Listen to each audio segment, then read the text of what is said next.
केंद्र सरकारच्या अधिसूचनेनुसार परिवहन विभागानं वाहनांच्या लेट पासिंगवर दर दिवशी 50 रुपयांचा दंड आकारायला सुरुवात केली आहे। हा अन्यायकारक दंड रद्द करावा, तसंच रिक्षा व्यावसायिकांसाठी कल्याणकारी मंडळाची स्थापना करावी या मागण्यांसाठी रिक्षा टॅक्सी वाहनधारक समितीनं बंदची हाक दिली होती।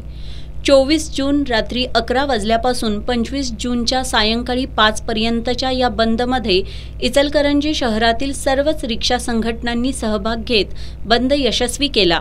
रिक्षा वाहतूक संघटनांच्या या बंदला शहरातील विविध पक्ष संघटनांसह सामाजिक संघटनांनी पाठिंबा दिला। दिवसभर शहरातील रिक्षा वाहतूक बंद राहिल्यानं प्रवाशांचे हाल झाले। कोल्हापूर आणि इचलकरंजी बरोबरच कागलमध्येही रिक्षा वाहतूक बंद राहिली। अगोदरच रिक्षा वाहतूक परवडत नाही, त्यात दंड आकारणीमुळे रिक्षाचालक भरडले जाणार असल्यानं हा दंड रद्द करावा अशी मागणी करत रिक्षा व्यावसायिकांनी बंदला उत्स्फूर्त प्रतिसाद दिला।